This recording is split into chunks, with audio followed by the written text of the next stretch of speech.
The Dodgers are hurt. The Dodgers are tired. The Dodgers lost. It wasn't fun. What can the Dodgers do? Let's get into it. Let's get locked on Dodgers.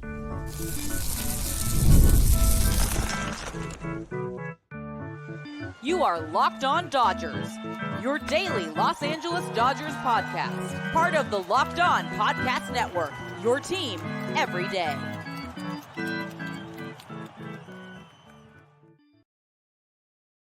Yo, Dodger fans. Welcome to Locked On Dodgers. We are part of the Locked On Podcast Network, the number one local sports daily podcast network.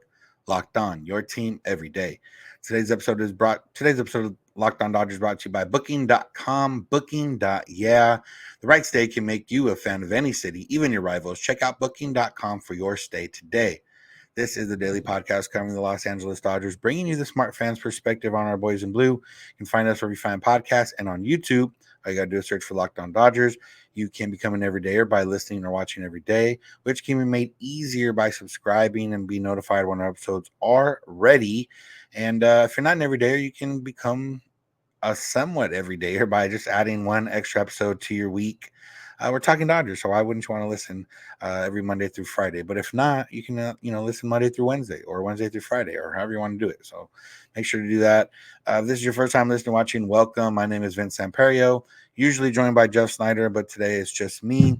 Jeff and I are both lifelong Dodger fans that have covered the team for a decade now in a few different capacities, writing about the team, talking about the team. A lot of different things, leaving the clubhouse, being in the locker room. And, we've been doing this podcast here for about half of that decade, and we're still going to be here, hopefully for the future, and talking Dodgers. And there'll be days when it's fun to talk about the Dodgers, and there'll be days when it's not as fun to talk about the Dodgers. And today's probably one of those days where it's not as fun to talk about the Dodgers. The Dodgers lost 8-3 to the Giants. It was a 2-1 game up until the eighth inning, and then the Giants put up some runs. And it's going to be a combination of things that kind of led to that point. And I know that a lot of people, or at least on social media, the people were upset with Dave Roberts. Well, you're either upset with Yohan Ramirez and Dave Roberts, or Yohan Ramirez or Dave Roberts, or either way. That's kind of what it came down to. But it starts at the top, and it starts with starting pitching, and it starts with Tyler Glasnow, who was a little bit rusty in his return from the injured list. He went just 5 innings. He issued 4 walks. He had just 4 strikeouts. Like, it wasn't very efficient at all. In those 5 innings, he threw 91 pitches and didn't really give the Dodgers a chance to kind of take a breather from what they've had even on this, win streak.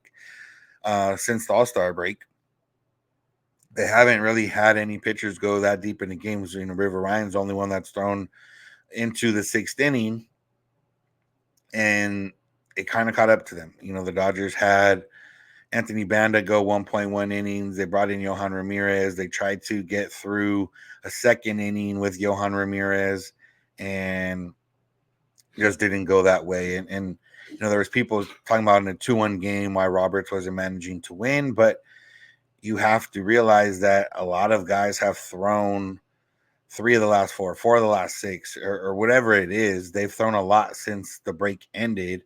And even though they had a 1-week break, or I guess a 4-day break, that doesn't mean you're just going to come out and use them 5-6 times in the span of 7-8 days. So it was a matter of Dave Roberts trying to sneak that 2nd inning out of Yohan Ramirez in order to have probably, I would assume, Joe Kelly, because he's the one that came in after, in order to have Joe Kelly for that 9th inning.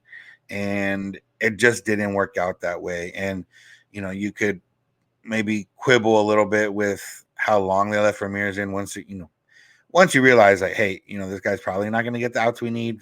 You could have brought in Joe Kelly a little earlier.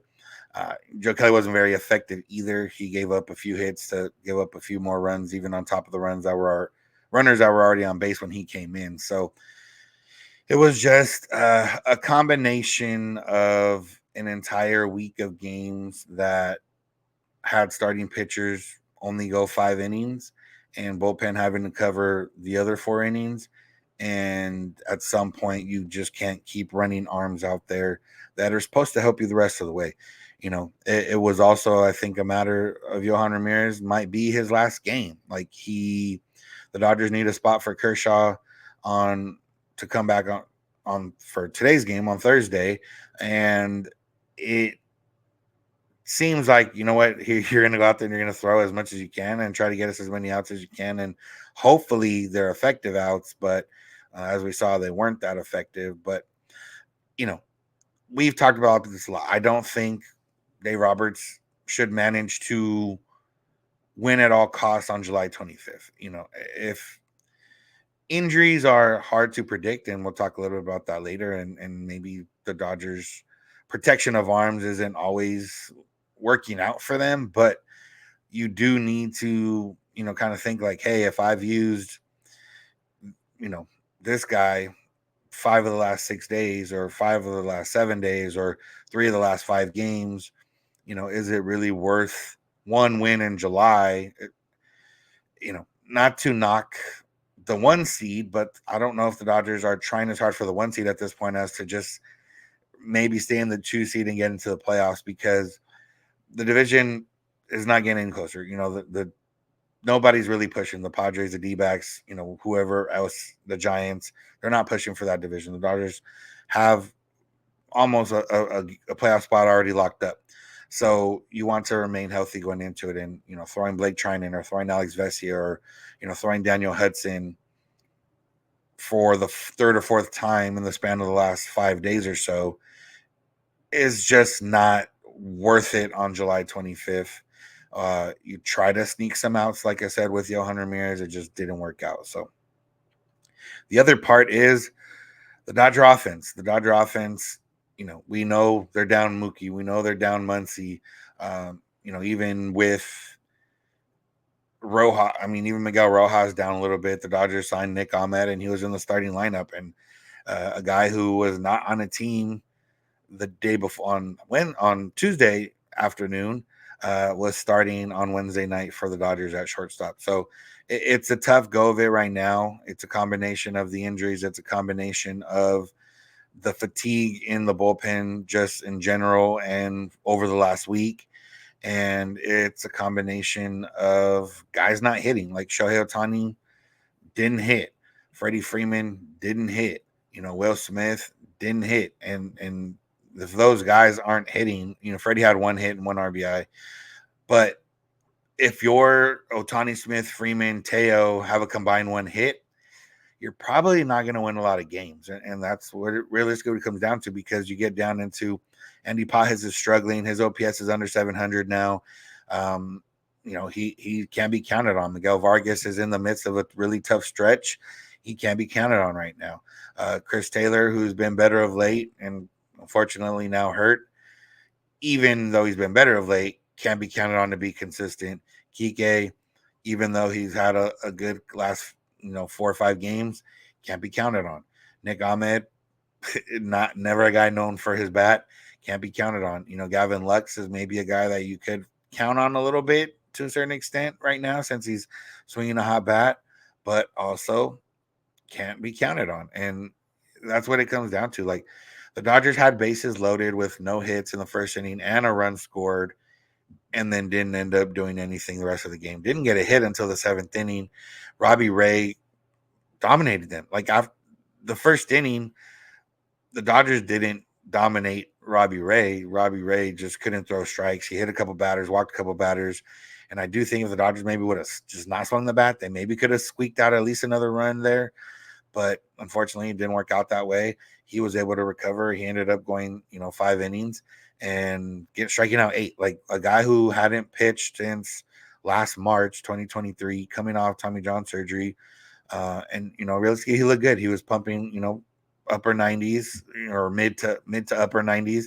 He had the slider working, and the Dodgers just didn't have an answer for him, and didn't really have an answer for anyone that came out of the bullpen yesterday either. So it's tough to win when your offense isn't hitting, when your starting pitching is not going deep into games, and your bullpen's tired. And we talked about this plenty of times throughout this season, especially with the Dodgers kind of being down a few guys in a few different spots. the offense can't cover up for the relievers who can't cover up for the starter. Like eventually that pyramid crumbles, and that's a little bit of what we saw on Wednesday night at Dodger Stadium of just, the starting pitching was okay, but didn't go deep into the game. The bullpen has been taxed from the last few games, and had to use a guy that you probably didn't want to use in a 2-1 game in the 8th inning, and he imploded a little bit. And then the offense, could have been a 4-1 game in that 8th inning, and maybe the Dodgers are like, okay, well, now if we're winning, maybe we try Joe Kelly now and then try to get the last inning, with Yarbrough, and try to squeak by that way. But it wasn't that way, and the Dodgers, it's tough to play in 1-run games all the time when your bullpen is pitching 4 or 5 innings a game. So we'll see what Clayton Kershaw can give them on Thursday's game. But we'll talk a few now about injuries. And the Dodgers lost a potential bullpen piece for this year and maybe all of next year. Miguel Rojas went to the injured list. Chris Taylor's now probably going to the injured list. So what are the Dodgers going to do? We're going to talk about it. So make sure to keep it locked on Dodgers. Today's episode is brought to you by SupplyHouse. Get supplies from the site that's made for the skilled trades, SupplyHouse.com. SupplyHouse.com is a reliable way to order plumbing, HVAC, and electrical products online. Their easy-to-use website is packed with helpful resources and the latest product info to help you get the job done right. Shop a complete inventory of over 200,000 parts from over 400 top brands and get your order delivered right to your door with fast shipping from coast to coast. Need help with an order? Get expert support and talk to a real person every time with industry-leading service from the friendliest folks in the business. Pros in the skilled trades can get a competitive edge by joining SupplyHouse.com's free Trade Master program. Every Trade Master gets access to a dedicated phone line, free shipping, and discounts on every order. Join the thousands of trade pros already benefiting from their free membership at SupplyHouse.com/TM. Order plumbing, HVAC, and electrical supplies from anywhere with just a few clicks at SupplyHouse.com. Today's episode is also brought to you by Game Time. It's still the summer. There's still 2 months of baseball left before the postseason, and you probably want to go catch a game at Dodger Stadium or wherever you're at. And Game Time is here because they're an authorized ticket marketplace of Major League Baseball, which makes getting tickets faster and easier. Prices on Game Time actually go down closer to game time, closer it gets to first pitch. Trying to watch Kershaw pitch today on Thursday, if you're trying to watch the Dodgers in San Diego next week, or if you're trying to watch them alumni weekend and get a Matt Kemp bobblehead in August, the Game Time app can help you with all of that. Go check it out right now. They got last minute deals, flash deals, zone deals, a lot of deals to help you get tickets at the price you want. And if you don't get tickets at the price you want, but someone else has tickets at the price you want, they're in the same section and row as you. They have the Game Time guarantee, and they'll credit you 110% of the difference if you find tickets cheaper. So make sure to go download the Game Time app and take the guesswork out of buying MLB tickets. Download the app, create an account, and use code LOCKEDONMLB for $20 off your first purchase. That's the Game Time app. Terms apply. Again, create an account and redeem code LOCKEDONMLB for $20 off. Download Game Time today. Last minute tickets, lowest price guaranteed. And thank you for making Locked On Dodgers your first listen of the day. Make sure to find us wherever you get podcasts and on YouTube. Make sure to subscribe and be notified when episodes are ready or if we go live. And remember, you can go beyond the podcast. Come on Locked On Dodgers Insider at joinsubtext.com/LockedOnDodgers. Get text directly from us and text directly with us if you have any questions or comments. And, stay up to date with the Dodgers. If you were a Locked On Dodgers Insider, you got a few texts on Wednesday, and none of them that positive in the sense of the Dodgers and injuries. We learned that Kyle Hurt is out for this season and probably all the next season because he's undergoing Tommy John surgery. Our buddy Doug McCain broke that news, and then it ended up being confirmed later on. We'll start with Hurt, and it sucks, obviously, for Kyle Hurt. He's a guy that is trying to break into the big leagues and, had the stuff and probably should have been in the big leagues most of the season, but it just didn't work out that way, the way the Dodgers, handled the roster.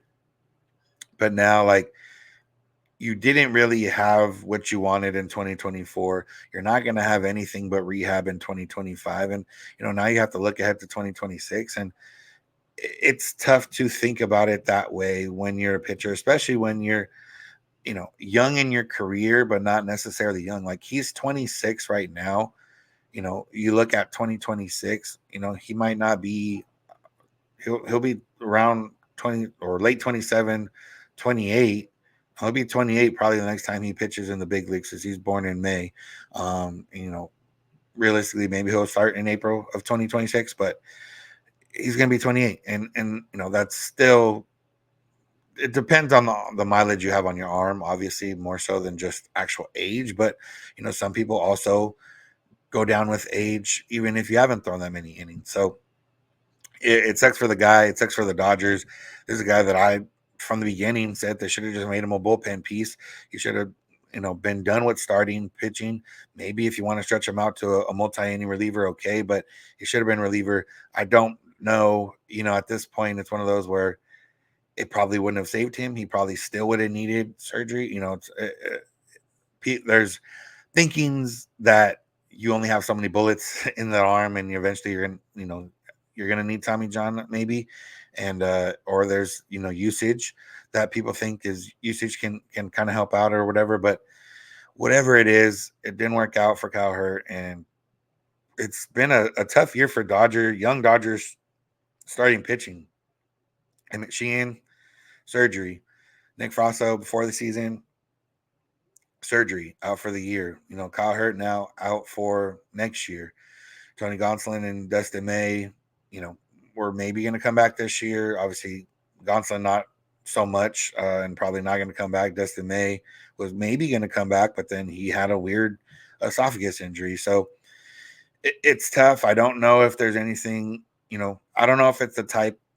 Well, first off, across baseball, there's a lot more arm injuries for whatever reason.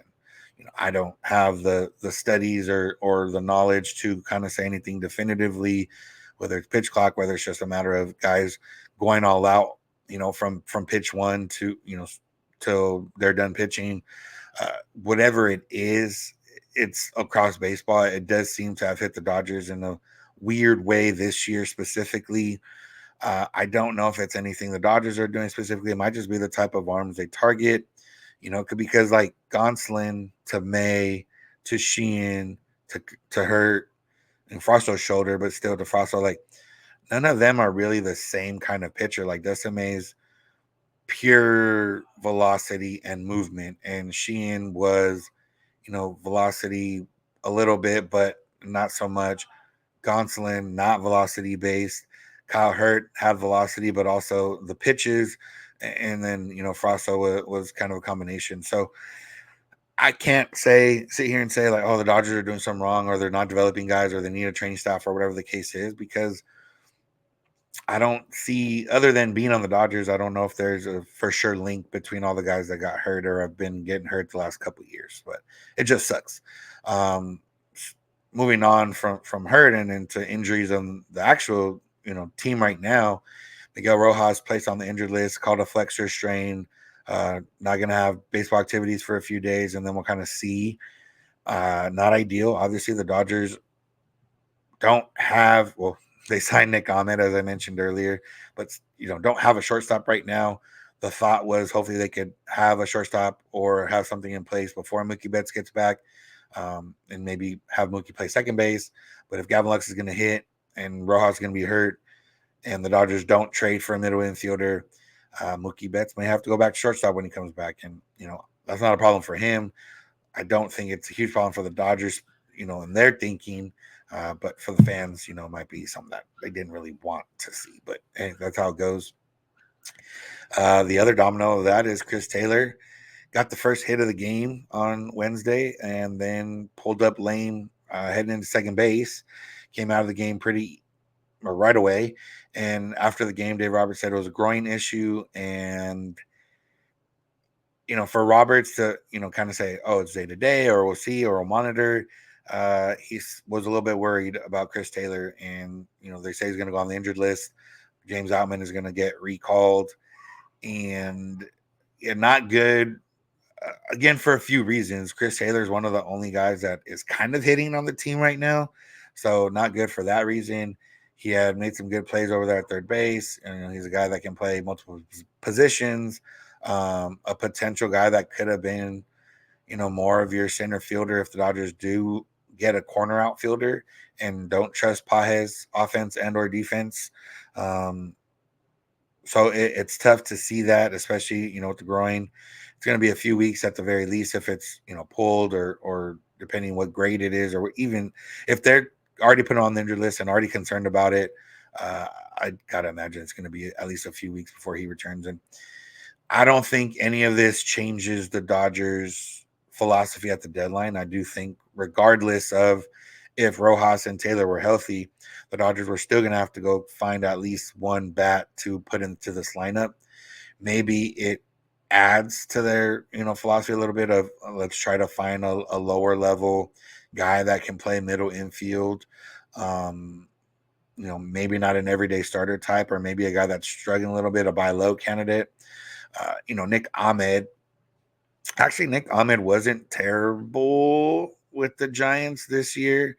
They just decided to go with some of the younger guys they had on their roster, but he's never been a guy that could hit. And not terrible to me, or not terrible. Actually, I guess he was pretty bad. His OPS was 583 on the season. His career OPS is 660.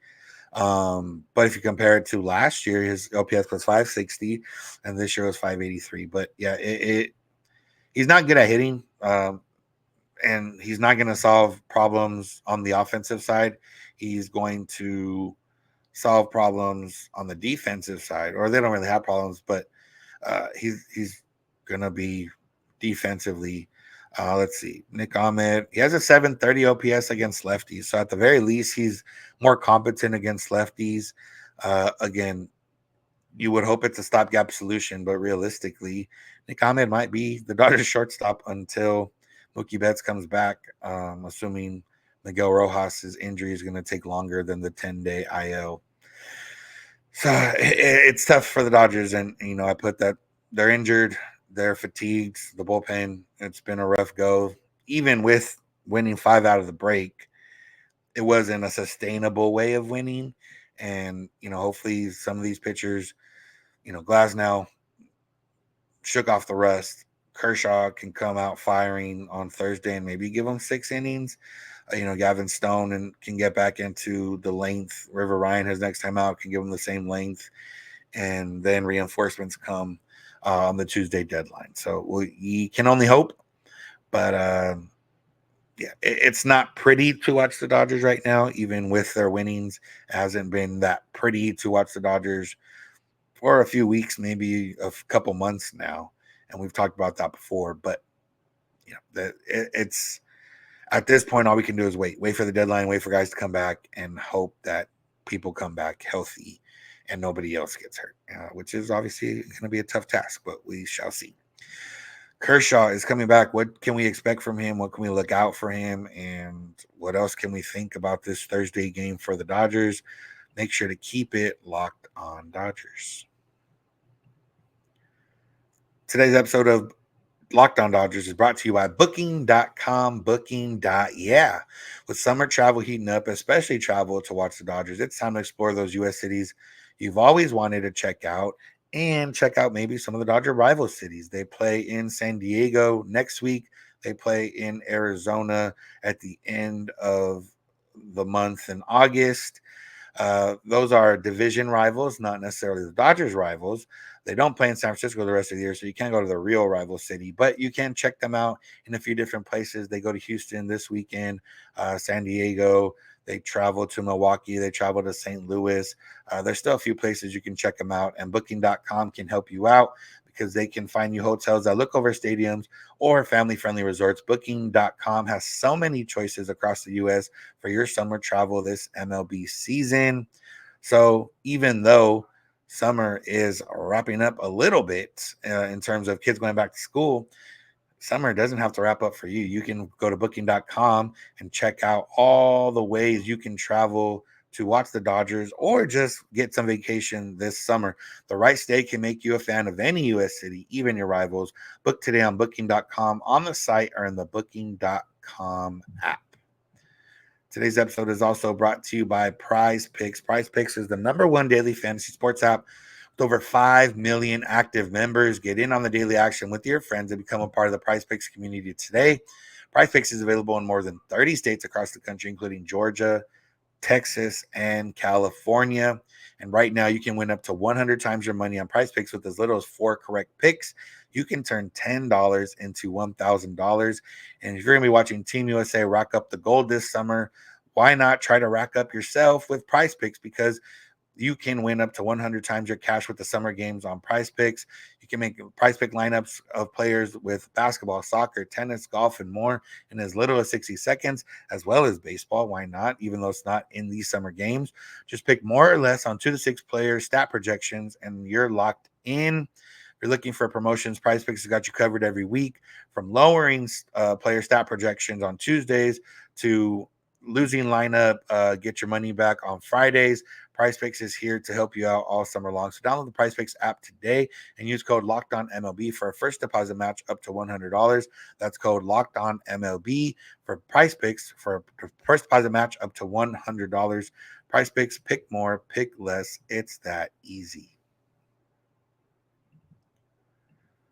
I want to thank you for being an everydayer. If you are one, everydayer is just someone that listens or watches every day. If you're not an everydayer, you can become one by listening or watching every day, or you can get on your way to becoming one by listening or watching, maybe one extra time a week, 2 extra times a week, get you up to that 5 a week and become that everydayer.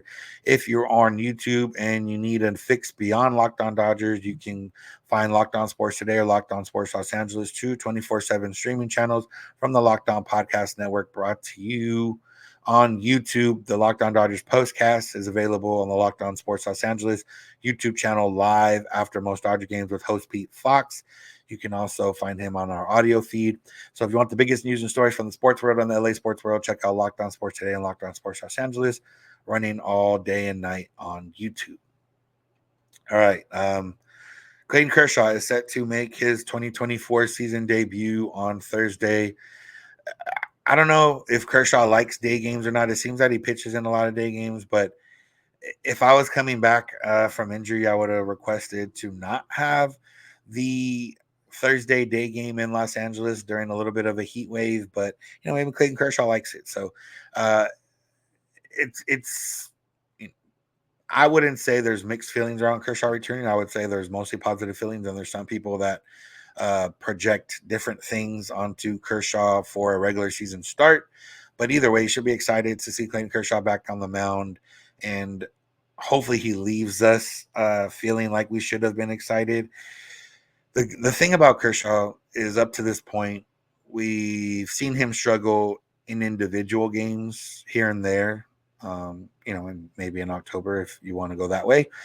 But over the course of his career, he's been a very good, elite to very good starting pitcher, and there's no reason to think that won't change. I expect Kershaw to, perform well as long as he has the command when the game starts. The fastball is not what it used to be. We know that, but he's able to place it along with the slider, which everything kind of plays off the slider for Kershaw. And then, an occasional hammer curveball here and there can really help out. So I expect Kershaw to be good, efficient. He hasn't been the strikeout guy as much as he was earlier in his career. He can still rack up the strikeouts if the slider's sliding properly. But I expect Kershaw to battle to give the Dodgers at least 5-6 innings and, hopefully help them out a little bit. Hopefully the offense can help help Kershaw out a little bit as well. And, it can be the Dodgers can win the series. But I do think just in general for the foreseeable future, and, there's a lot of talk about October and the trade deadline and how those things go hand in hand. And I do think that's a big part of it. But I don't think that should let us lose sight of what we're seeing with Kershaw. Like, Kershaw's been a Dodger for a long time now and has never really wavered off being, an effective starting pitcher, and, is nearing the 3,000 strikeouts.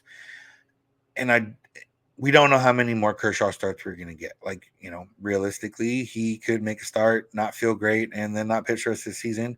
and then maybe decide to retire. He could pitch great the rest of the season and decide, hey, I want to come back one more season, and comes back next year, and whatever the case is. But I think we should definitely not take for granted, Kershaw starts the rest of the way, or the rest of the time he's with the Dodgers. I think, we should kind of go into it with the mentality of, oh man, we can see Kershaw one more time, or someone that was younger now gets to see Kershaw, or whatever the case is. I do think, not to get sentimental or anything, but I think that he's owed that. And like I said, in the regular season, he's been an effective, elite to effective starting pitcher his entire career, and there's no reason to think that's going to change this year. Obviously, if it does, the Dodgers are in position to, they're not counting on Clayton Kershaw right now, other than innings. Like, they're not counting on him to be a guy in the postseason. Well, contingent on the fact that Yamamoto comes back or they make a trade at the deadline. But as of right now, like, if Yamamoto's healthy, if the Dodgers make a trade for someone, Glasnow, Yamamoto, whoever they trade for, Stone, would all be ahead of Kershaw for a postseason start. So I think it's the perfect time to kind of separate that right now. If the Dodgers end up needing Kershaw and he ends up starting the postseason, or ends up being, a game 1 or 2 starter, that means probably something didn't go right for the Dodgers, more so than everything went right for Kershaw. And, no knock on him, but it's just a matter of, that's what he's here for, is to pitch in the regular season and then maybe contribute beyond that. So I'm going to enjoy the regular season part of it, and, hope that he can still be good, and hope that he can still get outs effectively, and, maybe rack up some of those strikeouts, just to, try and get that 3,000 this season, which would be really fun. So we'll see what happens. We'll talk about it on the last episode of the week coming up after that game. So make sure to check that out, and then make sure to find us after the game, whether we're going live or earlier in the day or late in the day. We'll see what happens. But that's going to do it for today's episode. Thank y'all for listening. Thank you for making Locked On Dodgers your first listen of the day.